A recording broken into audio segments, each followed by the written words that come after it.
बंगाल शैली और कलाकारों के बाद अब हम लोग पढ़ने चल रहे हैं आधुनिक चित्रकला एवं चित्रकार। आधुनिक चित्रकला एवं चित्रकार।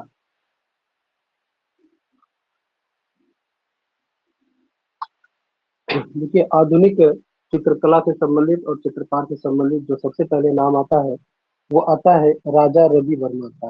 राजा रवि वर्मा जो एक प्रसिद्ध कलाकार थे, का जन्म किस राज्य में हुआ था? तो आपसे पूछा जा रहा है कि राजा रवि वर्मा क्या है, चित्रकार हैं, उनका जन्म किस राज्य में हुआ था, उस राज्य का नाम बताना है।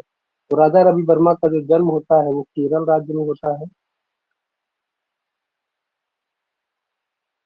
अगला देखिए, राजा रवि वर्मा कहाँ के हैं? राजा रवि वर्मा कहाँ के हैं? तो कहाँ के हैं, ये केरल के रहते हैं। फिर देखिए, पूछा जा रहा है कि राजा रवि वर्मा का जन्म किस राज्य में हुआ था? देखिए, हर बार टीजीटी पीजीटी टीजीटी पीजीटी में राजा रवि वर्मा से यही पूछा जा रहा है, कहाँ के हैं, जन्म कहाँ हुआ है, किस राज्य में हुआ है। ठीक है, तो कहाँ हुआ है? केरल में हुआ है।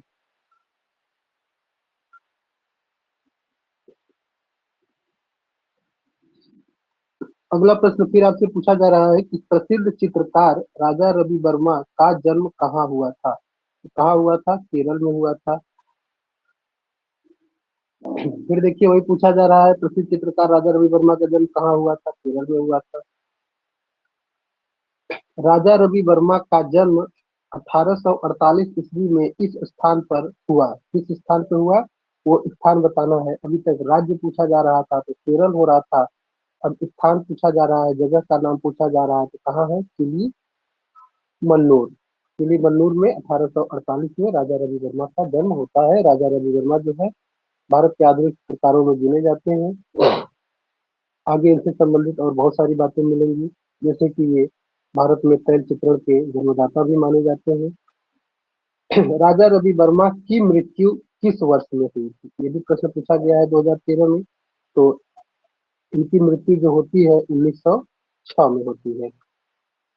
राजा रवि वर्मा जाने जाते हैं, किस लिए जाने जाते हैं? तो तैल रंग पेंटिंग के लिए राजा रवि वर्मा जाने जाते हैं। अगला देखिए, भारत में कैनवास पर तैल चित्रण की शुरुआत करने वाले प्रथम भारतीय चित्रकार जाने जाते हैं, कौन जाने जाते हैं? तो इसका ऑप्शन बी हो जाएगा, राजा रवि वर्मा। बहुत ही इंपॉर्टेंट प्रश्न है, आपके अभी टीजीटी पीजीटी में भी देखने को मिलेगा। ये देखिए, जो कि उत्तराखंड एमपी बोर्ड की परीक्षा हुई थी 2020 में, इसमें पूछा गया है। राजा रवि वर्मा के चित्र किस माध्यम में बने हैं? चित्रों का माध्यम पूछा जा रहा है कि राजा रवि वर्मा के चित्र किस माध्यम में बने हैं? तो तैल चित्र में बने हैं। तैल चित्रण विधि से चित्र बनाने वाले विख्यात भारतीय चित्रकार थे, तो कौन थे? राजा रवि वर्मा थे।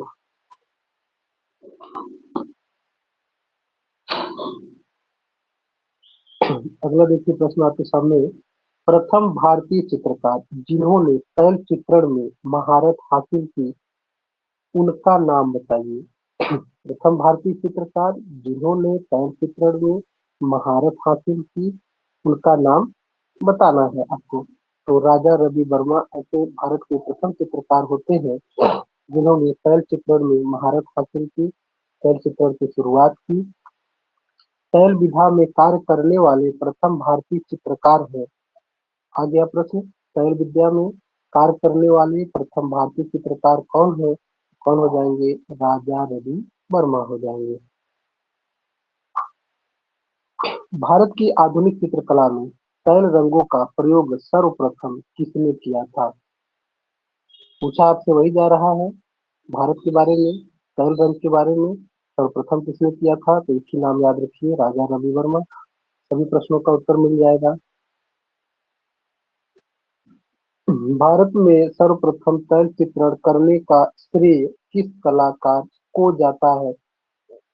लगभग सभी एकदम मिलते जुलते प्रश्न होते हैं, बस जरा बहुत शुरुआत कर किसने किया, प्रथम कौन है, कौन कलाकार है, श्रेय किसको है, ऐसे ही एकाक नए शब्द उसमें जोड़ दिए जाते हैं। लेकिन आप इसका उत्तर देने में बिल्कुल भी असहज महसूस नहीं कर पा रहे होंगे क्योंकि आपने सब कुछ अच्छे से पढ़ा है और एग्जाम में भी आप ऐसे ही सब कुछ ठीक कर सकते हैं। फिर देखिए अगला प्रश्न आपके सामने है, निम्नलिखित में से राजा रवि वर्मा का एक माध्यम नहीं है। तो यहाँ पे नहीं पूछ रहा है कि राजा रवि वर्मा का एक माध्यम इनमें से नहीं है, तो क्या नहीं है? ओलियोग्राफ है, जल रंग है, तैल चित्रण भी है। फ्रेस्को में ये काम नहीं किए हैं। फ्रेस्को वाले काम किसमें होते हैं? भित्ति चित्रण में होते हैं।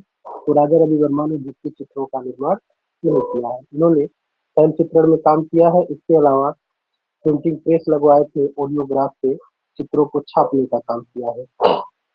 20वीं शताब्दी के प्रारंभ में किस चित्रकार की कृतियां तैलीकृत की गई? किसकी कृतियों को तैलीकृत किया गया? राजा रवि वर्मा के चित्रों की कृतियों को तैलीकृत किया गया, अर्थात तैल में कृत मतलब बनाया गया।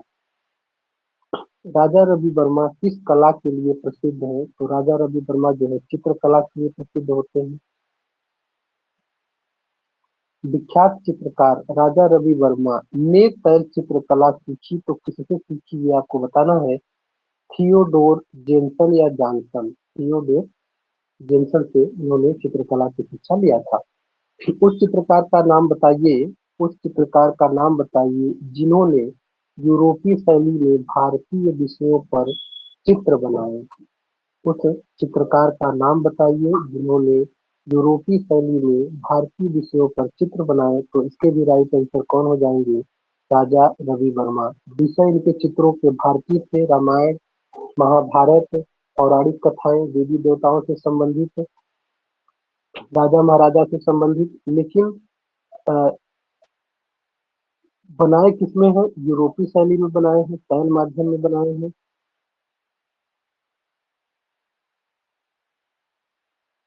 यूरोपीय तैल चित्रण पद्धति में सर्वप्रथम जो चित्रकार कुशल बने वे हैं कौन है? ये आपको बताना है। यानी यूरोपीय चित्रण पद्धति में सर्वप्रथम जो चित्रकार कुशल बने वे हैं कौन है? ये भारत के परिप्रेक्ष्य में बात हो रही है क्योंकि सभी कलाकार भारत के हैं। रविन्द्रनाथ टैगोर भी भारत के हैं, अमृता शेरगिल भी भारत की है, रविन्द्रनाथ टैगोर भी भारत के हैं और राजा रवि वर्मा भी भारत के हैं। तो इन्हीं में से आपसे बताना है, पूछा जा रहा है कि यूरोपीय तैल पद्धति चित्रण पद्धति में सर्वप्रथम जो चित्रकार कुशल बने ये है कौन है? तो कौन हो जाएंगे? राजा रवि वर्मा हो जाएंगे। किस भारतीय कलाकार ने भारतीय विषयों पर यूरोपीय शैली में चित्र बनाए? तो भारतीय विषयों पर यूरोपीय शैली में चित्र किसने बनाए ये बात आपको बताना है।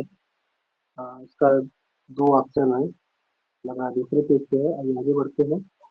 यहाँ पे देखिए दिया है राजा रवि वर्मा। ठीक है, राजा रवि वर्मा। प्रश्न आप चाहें तो फिर से देख सकते हैं। किस भारतीय चित्रकार ने भारतीय विषयों पर यूरोपीय शैली में चित्र बनाए? तो राइट आंसर इसका राजा रवि वर्मा। अगला देखिए, विदेशी चित्रण पद्धति के प्रथम भारतीय चित्रकार कौन थे? विदेशी चित्रण पद्धति के प्रथम भारतीय चित्रकार कौन थे? इसका राइट आंसर आप बताएंगे क्या? राजा रवि वर्मा। रवि वर्मा जाने जाते हैं किस लिए? पौराणिक चित्रों के लिए। भारतीय पौराणिक चित्रों के लिए राजा रवि वर्मा जाने जाते हैं। राजा रवि वर्मा के चित्रों का विषय क्या था? राजा रवि वर्मा के चित्रों का विषय था पौराणिक कथाएं। ठीक ना, भारतीय पौराणिक कथाएं। यूरोपीय शैली से प्रभावित परंतु भारतीय विषयों को चित्राधार मानकर कार्य किया किसने किया? तो यूरोपीय शैली को यूरोपीय शैली से प्रभावित परंतु भारतीय विषयों को जो है आधार मानकर जो चित्रकार किए हैं वो कौन होते हैं? राजा रवि वर्मा होते हैं। राजा रवि वर्मा ने भारत में सर्वप्रथम स्थापित किया तो क्या स्थापित किया था? ओलियोग्राफ प्रिंटिंग प्रेस को स्थापित किया था। कब स्थापित किया था? 1894 में। कहाँ पे? मुंबई में। मुंबई के किस स्थान पे? घाटकोपर में। मुंबई के घाटकोपर में राजा रवि वर्मा ने 1894 में ओलियोग्राफ प्रिंटिंग प्रेस की स्थापना किया था। राजा रवि वर्मा पौराणिक कथाओं पर आधारित चित्रों को घर घर पहुंचाने के लिए इनमें से किस छाप कला के तकनीकी का प्रयोग किए? तो किस छाप कला तकनीकी का प्रयोग किए? आज हमारे आपके सबके घरों में जो भी भारतीय देवी देवताओं की कृतियां मिलती हैं, दृश्य या चित्र मिलते हैं, उसको बनाने का काम किसने किया है? राजा रवि वर्मा ने किया है। तो उसी की तकनीक पूछ रहा है कि किस तकनीक का प्रयोग किए थे? तो ओलियोग्राफी तकनीक का प्रयोग किए थे। सन 1894 में मुंबई घाटकोपर में किसने लिथोग्राफिक प्रेस खोली और चित्रों की प्रतिकृतियां छपवाई? तो अभी बात हो ही गया और आप जानते भी हैं, तो इसका उत्तर आप दे सकते हैं, राजा रवि वर्मा। राजा रवि वर्मा ने लिथोग्राफी प्रेस से अपने चित्रों को किस तकनीक से छपवाया? तो अभी हम लोग आगे पढ़ते आ रहे हैं इसी बात को, ओलियोग्राफी इसका राइट आंसर हो जाता है। ऐसा कोई भी प्रश्न आपके एग्जाम हॉल के पेपर में नहीं रहेगा जो आपको ना आता हो, बस आपको उस पर थोड़ा सा विचार करने की जरूरत रहेगी और आप उसका सही उत्तर देने में बिल्कुल सक्षम होंगे। देखिए अगला प्रश्न, उस चित्रकार का नाम बताइए जिसने बंबई में लिथोग्राफ प्रेस खोला? तो किसने खोला था? राजा रवि वर्मा ने खोला था। कहाँ खोला था? घाटकोपर में खोला था। कब खोला था? 1894 में खोला था। इनमें से किस चित्रकार का ओलियोग्राफ से संबंध है? तो राजा रवि वर्मा के जो चित्र छपे हैं वो किसमें छपे हैं? ओलियोग्राफ में छपे हैं। इन्होंने ओलियोग्राफी प्रिंटिंग प्रेस लगवाया था, तो इससे संबंध हो जाएगा, राजा रवि वर्मा से हो जाएगा।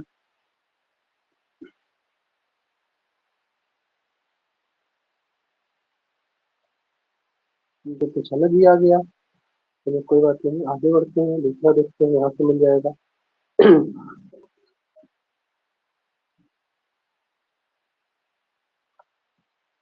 ओलियोग्राफिक्स हेतु प्रसिद्ध चित्रकार हैं। ओलियोग्राफी हेतु प्रसिद्ध चित्रकार हैं, कौन होते हैं? राजा रवि वर्मा होते हैं। ब्रिटिश अकादमिक परंपरा की तर्ज पर पेंटिंग, रेखाचित्र, जल रंग और ओलियोग्राफ का एक बड़ा समूह किसने बनवाया? किसने बनाया? ब्रिटिश अकादमिक परंपरा की तर्ज पर पेंटिंग, रेखाचित्र, जल रंग और ओलियोग्राफ का एक बड़ा समूह किसने बनाया? तो किसने बनाया? राजा रवि वर्मा ने बनाया।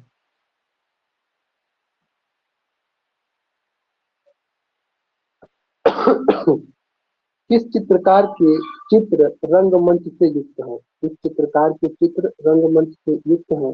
तो राजा रवि वर्मा के चित्र जो है रंगमंच से युक्त होते हैं। कैसे होते हैं? जो आप लोगों ने पढ़ा था, तो हमने क्लास में करवाया था और किताबों में नोट्सों में भी आपने देखा ही होगा कि जो है पारसी मंडली नाटक मंडली थी, उसमें उससे जो है काफी प्रभावित थे, उसके लिए उन्होंने काम भी किया है। तो वही पूछा जा रहा है कि किस चित्रकार के चित्र रंगमंच से युक्त है? तो राजा रवि वर्मा के चित्र जो है रंगमंच से युक्त होते हैं। किस चित्रकार के चित्र नाटकीय है? हमने अभी आपको बताया कि उन्होंने नाटक मंडली में काम किया था। हाँ? इसलिए उनके चित्रों में नाटकीयता जो है देखने को मिलती है।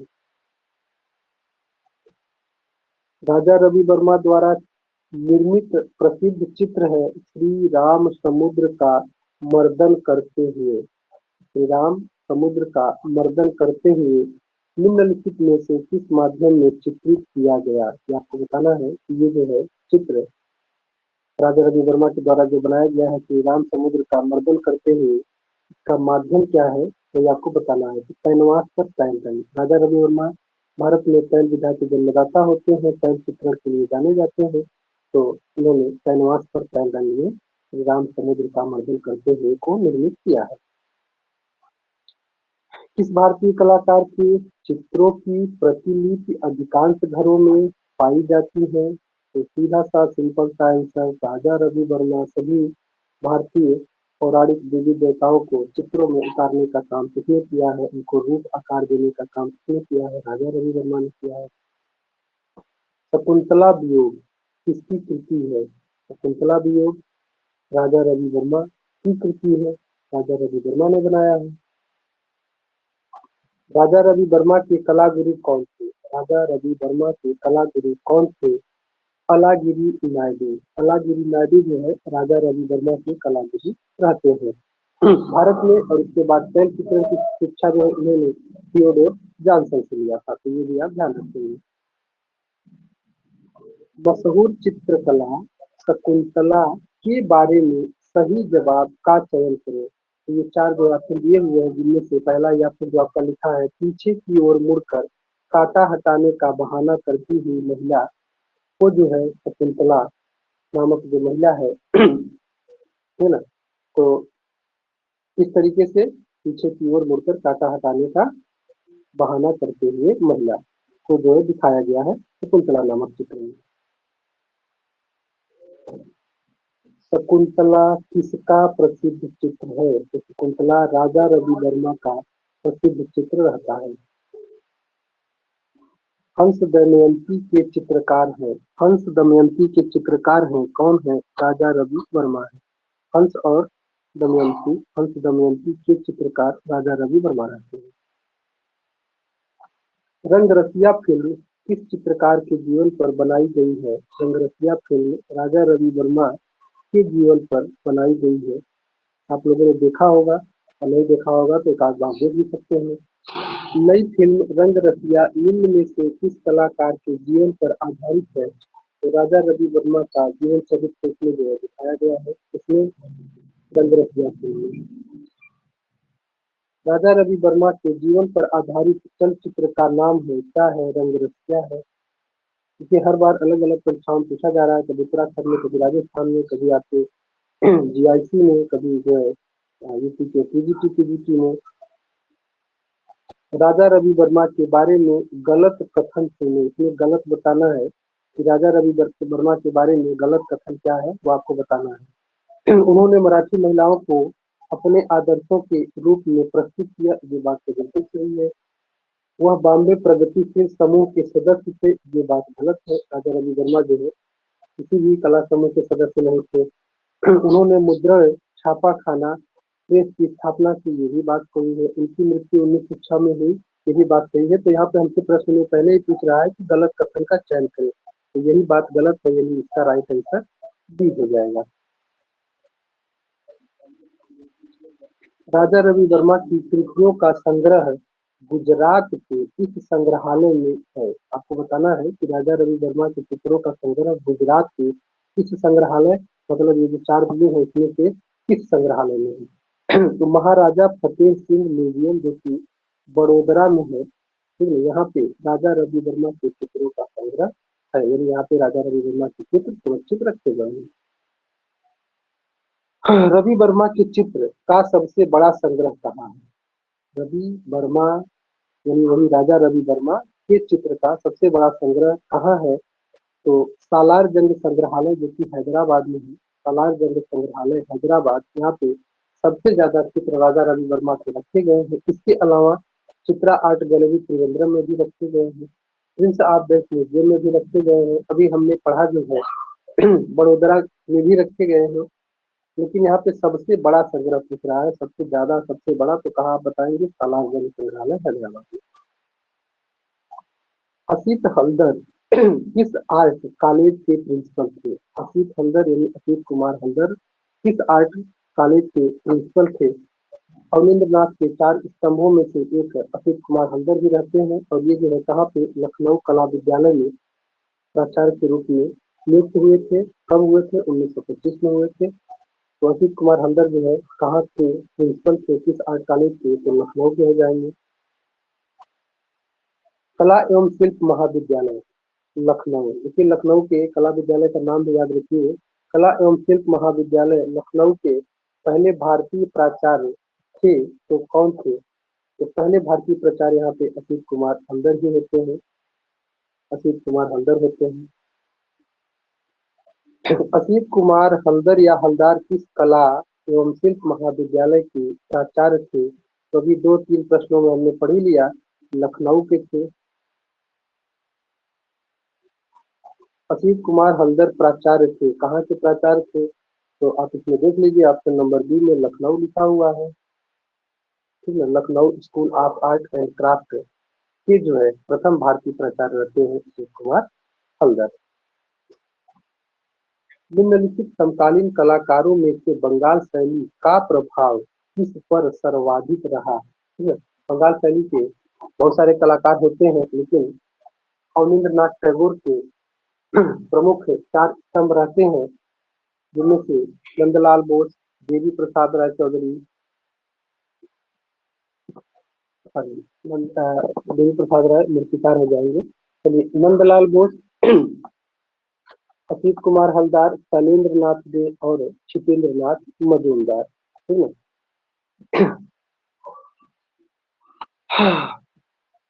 समकालीन कलाकारों में से बंगाल शैली का प्रभाव किस पर सर्वाधिक रहता है? तो इन ऑप्शनों में जो नाम है असित कुमार हलदार, इनपे जो है बंगाल शैली का सर्वाधिक प्रभाव रहता है। अजंता गुफाओं की अनुकृतियां किसने तैयार की? अजंता गुफाओं की प्रतिकृतियां जो है, अनुकृतियां किसने तैयार किया था? तो असित कुमार हल्दर ने तैयार किया था। असित कुमार हल्दर ने अजंता के अलावा और भी गुफाओं का प्रतिलिपियां तैयार किया था। उसके लिए आपको ट्रिक बताया गया था अजोबा, याद होगा आप लोगों को। अजोबा, अजंता, जोगीमारा और बाघ गुफा, इनका टाइम भी आपको पता होगा, 1910, 1914 और 1921। अजंता का 1910 में, जोगीमारा का 1914 में और बाघ का 1921 में इन्होंने प्रतिलिपियां बनाया था। किस चित्रकार ने बाघ, अजंता, जोगीमारा के भित्ति चित्र की प्रतिलिपियां तैयार की थी? किसने तैयार की थी? असित कुमार हलदार ने तैयार किया था। हल्दर की मधुरता का महान स्मारक, हल्दर की मधुरता का महान स्मारक कौन सा चित्र है? The flame of music, the flame of music, ये जो है हल्दर की मधुरता का महान स्मारक चित्र के रूप में जाना जाता है। निम्नलिखित में से किस चित्रकार की कृतियां इंडिया एट अ ग्लास में प्रकाशित हुई? यहाँ पे थोड़ा सा प्रश्न में दिक्कत है, क्योंकि ये कोई पत्रिका नहीं है। इंडिया एट अ ग्लास ये असित कुमार हल्दर के द्वारा लिखी गई पुस्तक है। हाँ, तो इस हिसाब से अगर देखेंगे तो इसका राइट आंसर असित कुमार हल्दर ही होगा। लेकिन यहाँ पे पूछा गया कि किस चित्रकार की कृतियां इसमें जो है प्रकाशित की गई थी, इसमें इंडिया एट अ ग्लास नामक जो पुस्तक है, तो इसको आयोग ने बाहर कर रखा था। लेकिन आप ध्यान रखेंगे कि India at a glass Asit Kumar Haldar के द्वारा लिखी गई पुस्तक।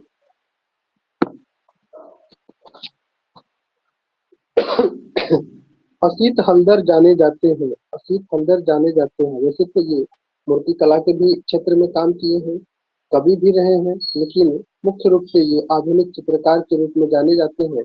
मुख्य रूप से आधुनिक चित्रकार के रूप में जाने जाते हैं, बंगाल शैली के कलाकार के रूप में जाने जाते हैं। लेकिन इस प्रश्न के हिसाब से आप इनका उत्तर देंगे आधुनिक चित्रकार के रूप में असित कुमार हल्दर जाने जाते हैं।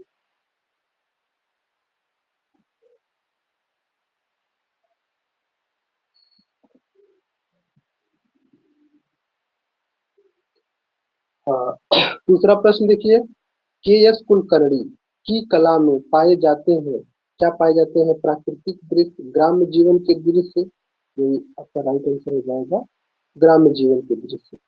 के एस कुलकर्णी की कला में पाए जाते हैं ग्राम्य जीवन के दृश्य।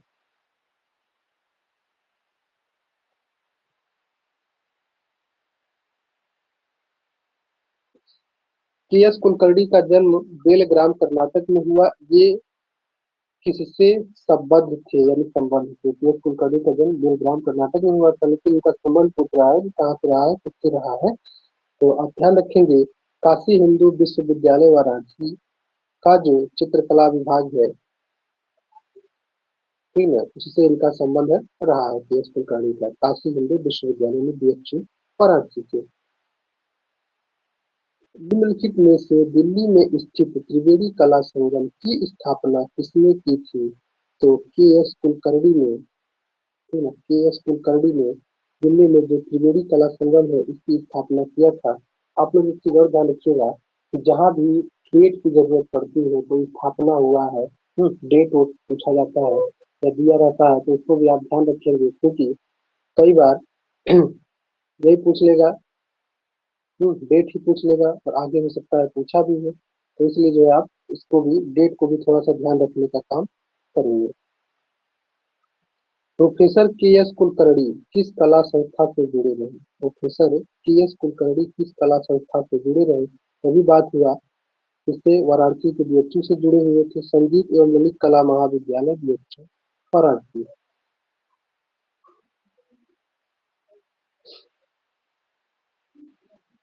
अगला देखिए, डॉट डॉट के प्रख्यात चित्रकार के रूप में जाने जाते हैं, यानी कौन जो है, अगर यहाँ पे लिख दिया जाए कौन, कौन एक प्रख्यात चित्रकार के रूप में जाने जाते हैं, तो आप इसका बहुत आसानी से उत्तर दे सकते हैं, के एस कुलकर्णी। के एस कुलकर्णी जो है एक प्रख्यात चित्रकार के रूप में जाने जाते हैं। प्रख्यात चित्र बैल के चित्रकार कौन है? बैल नामक चित्र को किसने बनाया है? के एस कुलकर्णी ने बनाया है। इनमें से कौन असंबद्ध है? इनमें से कौन असंबद्ध है ये आपको बताना है। विनोद बिहारी मुखर्जी, शैलेंद्र नाथ गुप्त, शैलेंद्र नाथ डे और नारायण श्रीधर बेंद्रे में से नारायण श्रीधर बेंद्रे जो है असंबद्ध होते हैं। क्यों? क्योंकि विनोद बिहारी मुखर्जी, शैलेंद्र नाथ गुप्त और शैलेंद्र नाथ डे ये सभी जो है बंगाल के कलाकार होते हैं, लेकिन नारायण श्रीधर बेंद्रे जो है ये मुंबई में पढ़े लिखे और बड़ौदा में, बड़ौदा के एमएसयू जो विद्यालय है, कला विद्यालय है, उसमें जो है ये शिक्षक और प्राचार्य के रूप में काम करते हैं। एन एस बेंद्रे का शिष्य कौन नहीं है? यहाँ पे नहीं पूछ रहा है, तो एन एस बेंद्रे का शिष्य कौन नहीं है? तो देखिए, इनके जी आर संतोष, गुलाम मोहम्मद शेख, शांति दवे ये शिष्य रहते हैं, लेकिन के एस कुलकर्णी जो है इनके शिष्य नहीं रहते हैं, इनके समकालीन रहते हैं। एन एस बेंद्रे के कला गुरु कौन थे? एन एस बेंद्रे के कला गुरु कौन थे? तो डीडी देवलालीकर। डीडी देवलालीकर, जिनका पूरा नाम होता है दत्तात्रेय देवलालीकर, ये जो है एन एस बेंद्रे के कला गुरु थे। निम्नलिखित भारतीय कलाकारों में बिंदुवादी कलाकार कौन है? के हैबर, doctor Ram Kanwar, Tayeb Mehta, N S Bendre. इनमें से भारतीय बिंदुवादी कलाकार जो रहते हैं उनका नाम है एम एस बेंद्रे, नारायण श्रीधर बेंद्रे। और भारत में बिंदुवादी कला के जन्मदाता भी यही रहते हैं। कभी पूछे आपसे कि भारत में बिंदुवादी कला का जन्मदाता कौन है, शुरुआत किसने किया, इसके जनक कौन है भारत में, तो एन एस बेंद्रे हैं। और यूरोप में पूछेगा तो कौन जाएंगे? सेजा। यूरोप में पूछेगा तो सेजा हो जाएंगे। एन एस बेंद्रे भारत के प्रथम कलाकार थे। एन एस बेंद्रे भारत के प्रथम कलाकार थे। कैसे कलाकार थे? तो एन एस बेंद्रे देखिए बिंदुवादी कलाकार है, इसके अलावा प्रभाववादी कलाकार है, इसके अलावा जो है घनवादी कलाकार है। जैसे इस प्रश्न का उत्तर, पहले वो प्रभाववादी थे, तो प्रभाववादी आप कह सकते हैं, लेकिन इन्होंने घनवादी में भी काम किया है, तो इसलिए इस प्रश्न को विलोपित कर दिया गया है। लेकिन मेरे हिसाब से आप जो है इसको प्रभाववादी बता सकते हैं, लेकिन फिर भी इसमें दो ऑप्शन सही हो रहा है, इसलिए आयोग ने इसको जो है अपनी राजस्थान पब्लिक सर्विस कमीशन की प्रवक्ता का परीक्षा था 2018 का, इसमें प्रश्न को अपने उत्तर कुंजी से मूल्यांकन से बाहर रखा है। एन एस बेंद्रे किस कला स्कूल से संबंधित थे? एन एस बेंद्रे, अभी हमने आपको बताया इनका संबंध कहाँ से था। इन्होंने जे जे स्कूल ऑफ आर्ट मुंबई से कला की शिक्षा लिया था और बड़ौदा में प्रधानाध्यापक शिक्षक के रूप में काम किए हैं। एन एस बेंद्रे किस विश्वविद्यालय में प्राध्यापक थे? किसमें थे भैया? बड़ौदा में थे। एमएसयू विश्वविद्यालय बड़ौदा। इसका नाम अगर कभी पूछे, महाराजा सयाजी राव विश्वविद्यालय बड़ौदा। निम्न में से कौन सिर्फ चित्रकार है, मूर्तिकार नहीं है? जे राम पटेल चित्रकार मूर्तिकार, रामकिंकर बैज चित्रकार मूर्तिकार, एन एस बेंद्रे केवल चित्रकार, देवी प्रसाद राय चौधरी चित्रकार मूर्तिकार, दोनों है। यहाँ पे पूछ कर क्या रहा है कि सिर्फ चित्रकार है मूर्तिकार नहीं है, तो हमारा राइट आंसर हो जाएगा जो बेंद्रे हो जाएगा। एन एस बेंद्रे केवल चित्रकार है। एन एस बेंद्रे क्या थे, अभी हमने पढ़ा चित्रकार थे, चित्रकार हो जाएंगे। भारतीय समकालीन कला के दक्ष कलाकार बेंद्रे की नारी आकृतियां किस शैली के चित्रों की याद दिलाती है। एन एस बेंद्रे की जो नारी आकृतियां हैं वो किस शैली के चित्रों की याद दिलाती है, तो इसमें से रसोली शैली, किशनगढ़ शैली, जयपुर शैली, उपर्युक्त में से कोई नहीं। तो इसमें से राइट आंसर तो होना चाहिए उपर्युक्त में से कोई नहीं, क्योंकि बेंद्रे जो है बड़ौदा में रहे हैं, वहाँ की नारियों का, महिलाओं का, वहाँ की जो है कल्चर को इन्होंने अपने चित्रों में उतारने का काम किया है। ठीक वैसे जैसे शांति निकेतन में रहते हुए नंदलाल बोस और रामकिंकर बैद ने संथाल महिलाओं को अपने चित्रों में जो है उतारने का काम किया है। इस तरीके से राजा रवि वर्मा ने केरल की जो है नारियों का, महिलाओं का चित्रण जो है अपने चित्रों में जो है बनाने का काम किया है। वैसे इसमें क्या होना चाहिए, बड़ोदरा होना चाहिए, बड़ोदरा होना चाहिए। इसीलिए इस प्रश्न को जो है यूपीपीएससी यानी एलटी ग्रेड जो जीआईसी का परीक्षा होता है उसमें आयोग ने इसको जो है बाहर रखा। लेकिन फिर भी अगर ऐसा प्रश्न आपको आता है तो आप इसमें से लगाएंगे उपयुक्त में से कोई नहीं, फिर देखा जाएगा कि आयोग इसका क्या निष्कर्ष लेता है, मानता है कि उपयुक्त में से कोई नहीं या फिर इसको जो है बाहर करता है। के हैबर के अंतिम दिनों की चित्र शैली है कैसी है। के हैबर जो है रेखा चित्रों के लिए जाने जाते हैं, उनके कैसी रेखा, सशक्त रेखा। ठीक है, तो के हैबर के अंतिम दिनों की चित्रण शैली जो थी वो रेखात्मक। के हैबर का पूरा नाम है, के हैबर का पूरा नाम है, चित्रकारों का, कलाकारों का पूरा नाम भी पूछा जाता है। तो इस तरीके से आप जिन भी कलाकारों का शार्ट में नाम लिखा रहता है, जैसे Aryan Tagore, Rabindranath Tagore, A N Tagore, Abanindranath Tagore, G N Tagore, Gaganendra Nath Tagore, ए रामचंद्रन उनका पूरा नाम होता है, चेतन रामचंद्रन। हाँ, के हैबर यहाँ पे पूछा जा रहा है, तो इनका पूरा जो नाम होता है कांटीगिरी कृष्णा हैबर। ऐसे पीसी सान्याल, भावेश चंद सान्याल, एन एस बेंद्रे, नारायण श्रीधर बेंद्रे। ठीक है, मतलब जो भी शार्ट फॉर्म वाले नाम होते हैं जैसे एम एफ हुसैन, मकबूल फिदा हुसैन, तो उनका पूरा नाम भी आपको जानना चाहिए। और कहाँ जो है पैदा हुए, कहाँ शिक्षा हुई, ये सारी चीजें एग्जाम में पूछी जाती है। सशक्त रेखांकन के लिए प्रसिद्ध चित्रकार कौन है। सशक्त रेखांकन के लिए प्रसिद्ध चित्रकार कौन है, तो अभी बात हुई के हैबर सशक्त रेखांकन के लिए जाने जाते हैं। इनके अंतिम दिनों के जो चित्रण की शैली थी वो भी रेखात्मक रही है।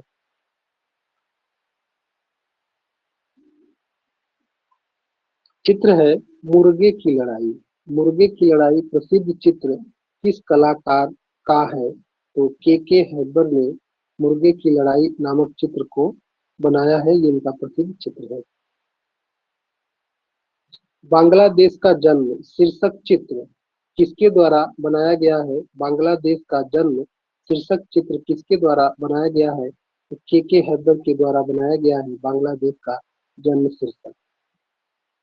देखिए चीज मैं आपको दिखाऊं, ये टीजीटी 2021 में पूछा गया है, और ये भी मुर्गे की लड़ाई जो है ये भी टीजीटी 2021 में पूछा गया है। तो जिस भी कलाकार से आपको परीक्षा में प्रश्न पूछा जाएगा, मान के चलिए कि उससे दो या दो से अधिक प्रश्न उसी कलाकार से रहेंगे।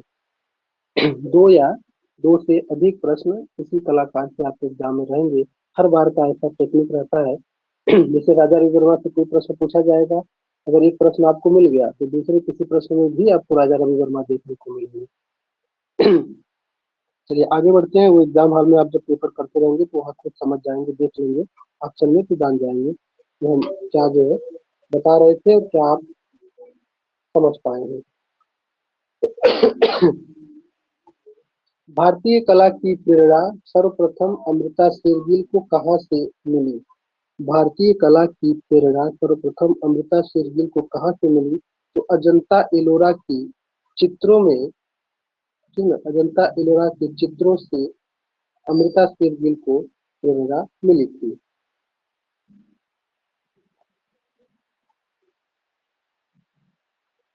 अमृता शेरगिल पर भारत आगमन पर प्रभाव पड़ा, किसका पड़ा? अजंता चित्रों का। अमृता शेरगिल के भारत आगमन पर उनके ऊपर जो प्रभाव पड़ा था, अजंता के चित्रों को देखने से पड़ा था, तो अजंता का प्रभाव पड़ा था।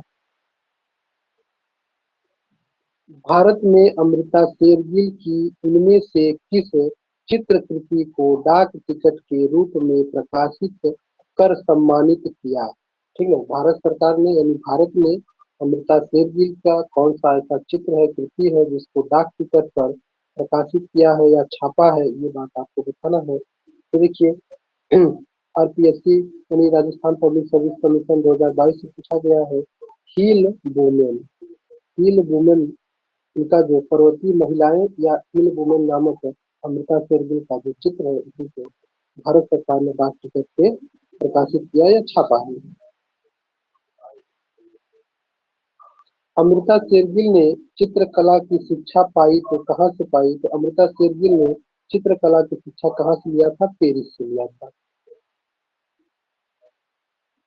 अमृता शेरगिल ने कहाँ शिक्षा पाई थी, कहाँ पाई थी? पेरिस से पाई थी। अमृता शेरगिल का जन्म किस देश में हुआ था? तो अमृता शेरगिल का जन्म होता है वो हंगरी में होता है, हंगरी में। अमृता शेरगिल का जन्म हुआ था, कहाँ हुआ था? हंगरी में हुआ था।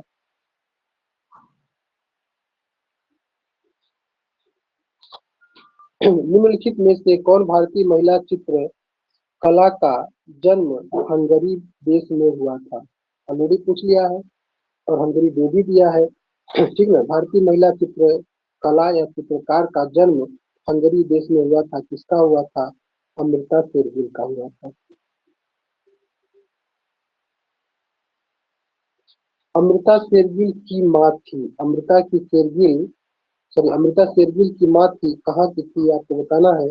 तो हंगरी की थी, तो हंगेरियन हो जाएगी। अमृता शेरगिल की माँ का हंगेरियन थी।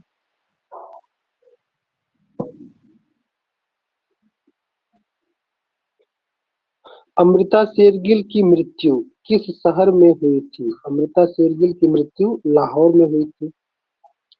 ये हम सभी ऑप्शन नहीं पढ़ रहे हैं, हम केवल आपका क्विक रिवीजन कर रहे हैं, और हमें पता है कि आप लोग अपनी पढ़ाई को लेकर के सजग हैं। 2022 की वैकेंसी है, 2025 में हो रही है, इससे पहले आप ये सभी चीजें पढ़ चुके हैं। हम सिर्फ आपको ये बताना चाह रहे हैं कि बहुत ज्यादा नया पढ़ने के चक्कर में कहीं ऐसा ना हो कि पुराना जो इम्पोर्टेंट प्रश्न बना हुआ है, एग्जाम में पूछा हुआ है, उसको पढ़ने से आप चूक जाए, उसका रिवीजन करने से चूक जाए, और एग्जाम में आप देख रहे हो कि हर बार यहाँ का प्रश्न वहाँ, वहाँ का प्रश्न वहाँ, इस एग्जाम में से इस एग्जाम में, इस एग्जाम में से उस एग्जाम में, ऐसे घुमा घुमा के पूछ रहा है। तो पुराने प्रश्न आपको अगर तैयार रहेगा तो मान के चलिए कि 70 से 80% आपकी तो तैयारी पुराने प्रश्नों से हो जाएगी, पुराने पेपर से हो जाएगी। इसलिए इसका रिवीजन भी बहुत जरूरी है।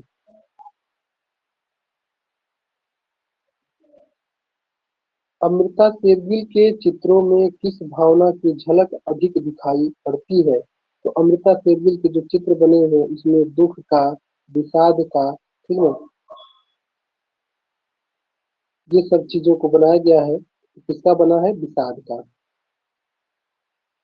अमृता शेरगिल ने अपना स्टूडियो कहाँ खोला था? अमृता शेरगिल ने अपना स्टूडियो पेरिस में खोला था, पेरिस से उनकी पढ़ाई लिखाई भी हुई थी, पैदा हंगरी में हुई थी।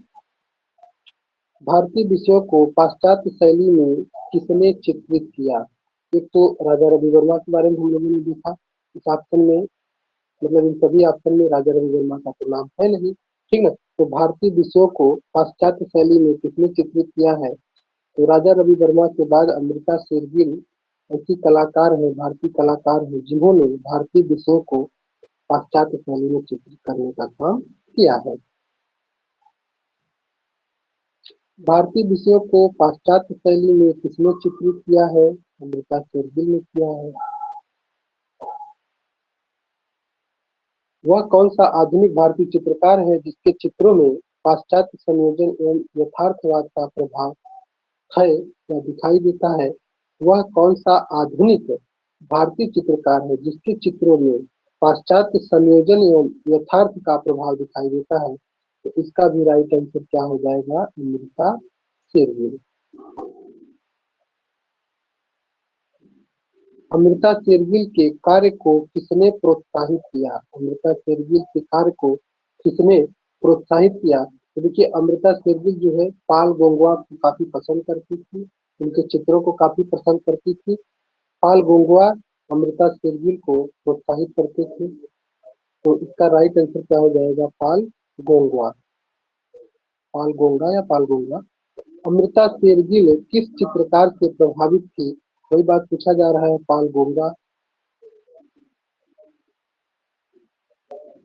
अमृता शेरगिल मुख्य रूप से किस कलाकार से प्रेरित थी, प्रभावित थी, किसने इनको जो है प्रेरणा दिया, किसने प्रोत्साहित किया, सारी बातों को घुमा फिरा के पूछा जा रहा है। राइट आंसर आपका यही रहेगा, पाल गोंग। ठीक है, पाल गोंग। हंगेरियन जिप्सी गर्ल 1932 किसका चित्र है? हंगेरियन जिप्सी गर्ल 1932 में बना हुआ किसका चित्र है? तो किसने बनाया है? अमृता शेरगिल ने बनाया है हंगेरियन जिप्सी गर्ल। क्योंकि ये हंगरी में पैदा हुई है, तो वहाँ की जो है उन्होंने पड़ोसी और मतलब समाज, देश, संस्कृति, हाँ, महिलाओं को, बालिकाओं को, सबको देखा है उन्होंने। उसी से उन्होंने कहा था हंगेरियन जिप्सी गर्ल नामक 1932 में चित्र को बनाने का काम किया है। बाल बधू, बाल बधू किसकी कृति है? तो बाल बधू जो है अमृता शेरगिल की कृति है, बाल बधू। अमृता शेरगिल द्वारा बनाया गया चित्र थ्री गर्ल यानी तीन लड़कियां किस माध्यम में चित्रित है? तो अमृता शेरगिल भी तैल माध्यम में चित्र बनाती है। उनका जो है थ्री गर्ल या तीन लड़कियां का जो माध्यम है वो तैल बनी है। अमृता शेरगिल द्वारा चित्रित चित्र तीन लड़कियों का माध्यम निम्नलिखित में कौन है? ये बात हुआ, तीन लड़कियों का जो चित्र है अमृता शेरगिल के द्वारा बनाया गया है, उसका माध्यम है तैल रंग।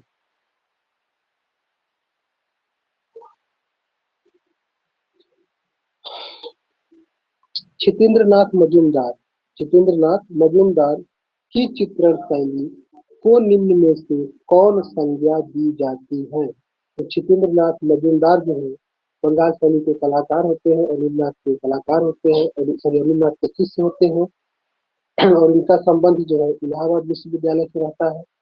इलाहाबाद उन्होंने चित्रकला विभाग की स्थापना किया था।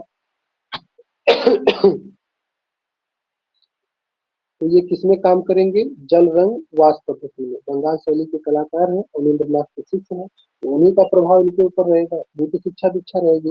तो छितेंद्रनाथ मजूमदार की चित्रण शैली जल रंग वास्तु पद्धति या वास्तु तकनीक की संज्ञा से जानी जाती है।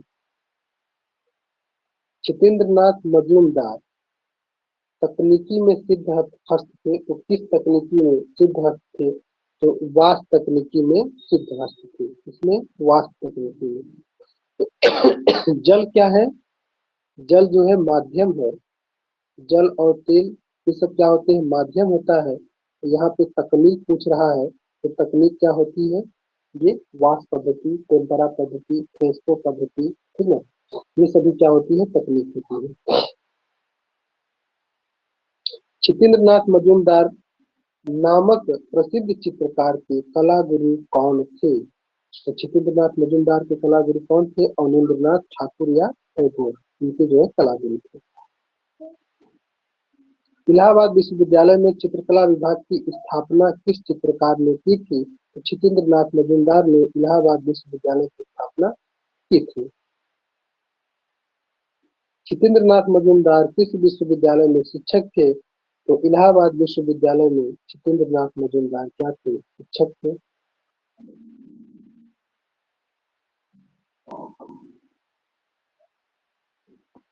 छितेंद्रनाथ मजूमदार किस विश्वविद्यालय में चित्रकला विभाग के शिक्षक थे? इलाहाबाद विश्वविद्यालय में। देखिए उसी प्रश्न को कहाँ कहाँ पूछ रहा है, यहाँ देखिए टीबीटी में पूछा है। चैतन्य का गृह त्याग, चैतन्य का गृह त्याग चित्र किस चित्रकार ने बनाया है? तो छितेंद्रनाथ मजूमदार चैतन्य से, श्री चैतन्य जो कलकत्ता के थे, बंगाल के थे, उनसे जो है काफी ये प्रभावित थे। तो उनके जीवन से संबंधित चैतन्य का गृह त्याग उन्होंने चित्र बनाया है जितेंद्र नाथ मजूमदार ने।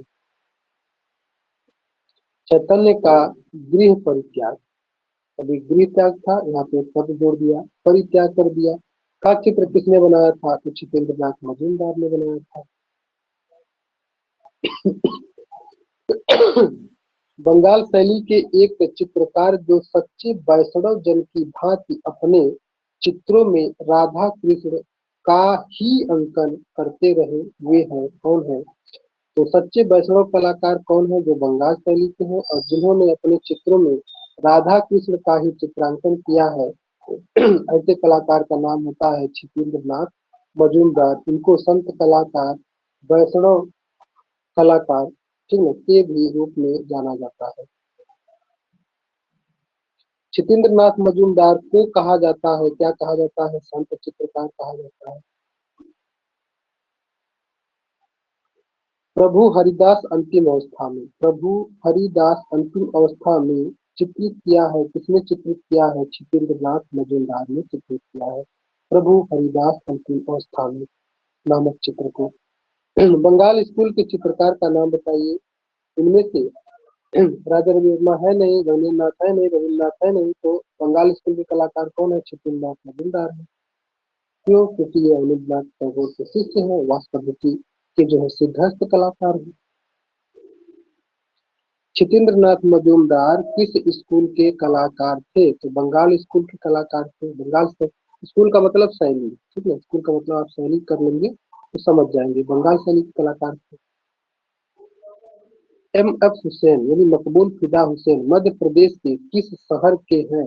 तो एम एफ हुसैन जो है एम एफ हुसैन मध्य प्रदेश के इंदौर शहर से रहते हैं।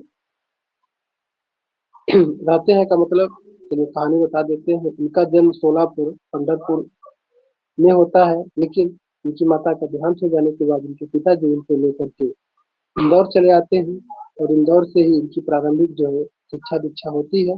बाद में फिर जो है इनकी शिक्षा दीक्षा मुंबई के जे स्कूल ऑफ आर्ट से होती है। तो आगे सभी प्रश्न मिलेगा। तो यहाँ पे संबंध पूछा है कि किस शहर के हैं? तो इंदौर शहर के हैं। एम एफ हुसैन का जन्म कहाँ हुआ? एम एफ हुसैन का जन्म जो है सोलापुर में हुआ था। चित्रकार एम एफ हुसैन का पूरा नाम क्या है? मकबूल फिदा हुसैन। देखिए लिखा है मकबूल फिदा हुसैन, ऑप्शन नंबर बी में एम एफ हुसैन का पूरा नाम है। देवलालीकर से हुसैन ने कहाँ पेंटिंग की शिक्षा ग्रहण की? देवलालीकर से हुसैन ने कहाँ पेंटिंग की शिक्षा ग्रहण की? तो इंदौर का जो चित्रकला मंदिर है, चित्रकला विद्यालय है, उसमें देवलालीकर जो है कला गुरु थे। और यहाँ पे हुसैन ने अपनी प्रारंभिक कला की शिक्षा ली थी। किससे? देवलालीकर से। बर्लिन महोत्सव का गोल्ड बियर अंतरराष्ट्रीय पुरस्कार किस भारतीय कलाकार चित्रकार को मिला? ठीक है, बर्लिन महोत्सव का गोल्डन बियर अंतरराष्ट्रीय पुरस्कार किस भारतीय चित्रकार को मिला? तो किसको मिला था? एम एफ हुसैन अर्थात मकबूल फिदा हुसैन को गोल्डन बियर अवार्ड मिला था बर्लिन महोत्सव का।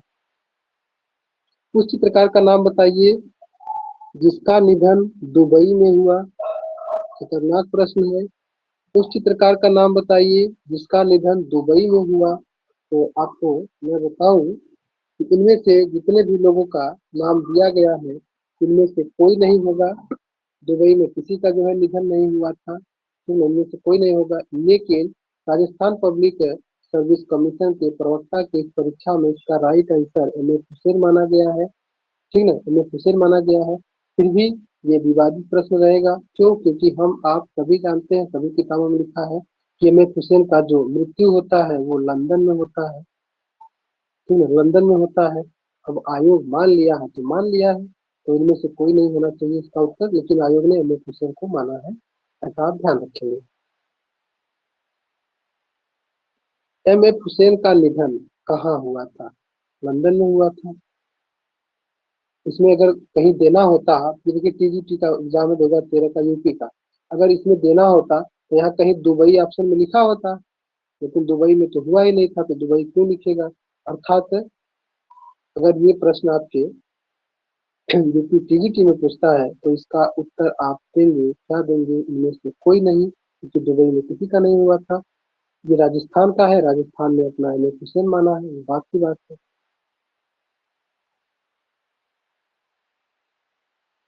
जीत नहीं आ रहे हैं भाई, जीत नहीं हो पाए हैं क्या? चलिए आगे देखते हैं। प्रसिद्ध चित्र नीली रात के चित्रकार है, प्रसिद्ध चित्र नीली रात के चित्रकार है, कौन है? एमएफ हुसैन, मकबूल फिदा हुसैन नीली रात के चित्रकार रहते हैं। 1999 टीजीटी, यूपी टीजीटी। निम्न चित्रकारों में किसने नीली रात चित्रित किया है? तो किसने किया है? एमएफ हुसैन ने चित्रित किया है नीली रात नामक चित्र को। एमएफ हुसैन की प्रसिद्ध कलाकृति का नाम है, एमएफ हुसैन की प्रसिद्ध कलाकृति का नाम है, क्या नाम है? मदर टेरेसा, मदर टेरेसा इनकी प्रसिद्ध कलाकृति है, किसकी? एमएफ हुसैन की। Between the spider and the lamp, between the spider and the lamp, मकड़ी और लैंप के बीच, मकड़ी और लैंप के बीच नामक चित्र की रचना किसने किया है? मकबूल फिदा हुसैन ने किया है। ये 2020 उत्तराखंड में पूछा गया है और सेम यही प्रश्न यूपी के टीजीटी में भी पूछा गया है, आगे मिलेगा आपको देखने में। इनमें से किस चित्रकार ने लास्ट सफर चित्र को चित्रित किया है? लास्ट सफर नामक चित्र को जो है एमएफ हुसैन ने चित्रित किया है, मकबूल फिदा हुसैन ने चित्रित किया है। और यूरोपी में बात करेंगे तो विंची ने किया है लास्ट सफर नामक चित्र। Through the eyes of a painter, through the eyes of a painter film किसने बनाई? एमएफ हुसैन फिल्में भी बनाते थे, चित्रकारी भी करते थे, फिल्में भी बनाते थे। Through the eyes of a painter film का निर्देशक कौन है? तो कौन हो जाएंगे? एमएफ हुसैन हो जाएंगे। एमएफ हुसैन ने कौन सी फिल्म बनाई? एमएफ हुसैन ने कौन सी फिल्म बनाई? मीनाक्षी नामक फिल्म जो है एमएफ हुसैन ने बनाई।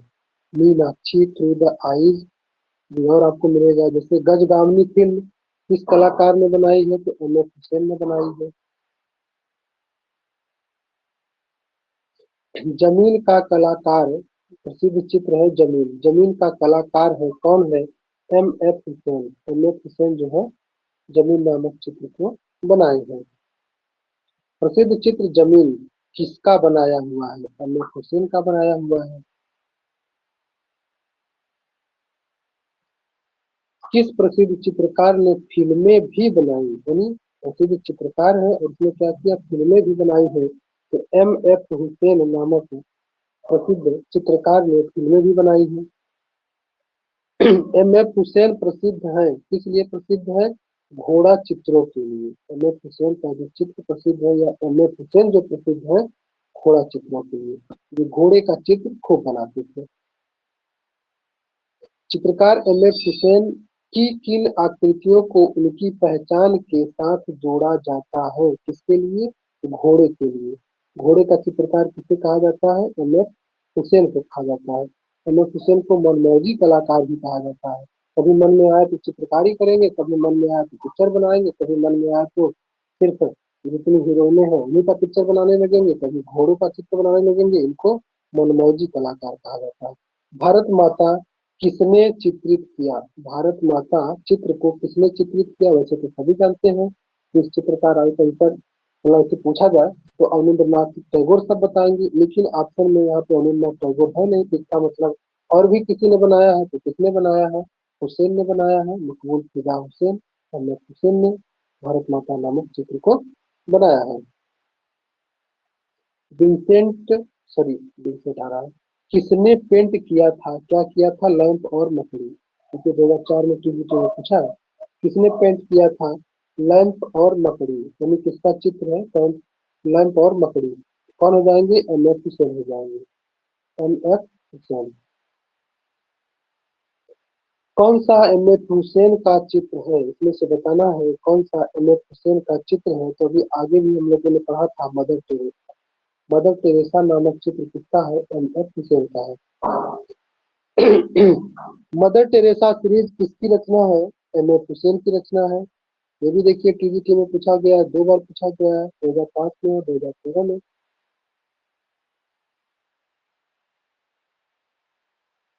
मदर टेरेसा किसने चित्रित किया है? 2009 में भी पूछा गया है। किसने किया है? एम.एफ. हुसैन ने किया है।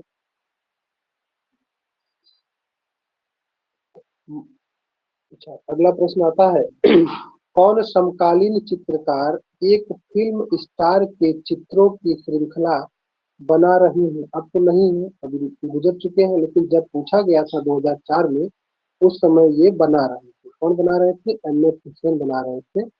ठीक है, किसकी फिल्म स्टार के चित्रों की श्रृंखला बना रहे हैं? वह कौन सा मुस्लिम चित्रकार है जिन्हें हिंदू देवी देवताओं का आधुनिक चित्रण किया? वह कौन सा मुस्लिम चित्रकार है जिसने हिंदू देवी देवताओं का आधुनिक चित्रण किया? तो किसने किया था? एम.एफ. हुसैन ने।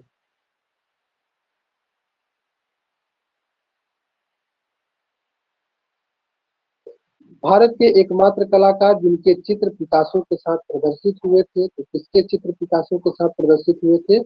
मकबूल फिदा हुसैन अर्थात एम.एफ. हुसैन।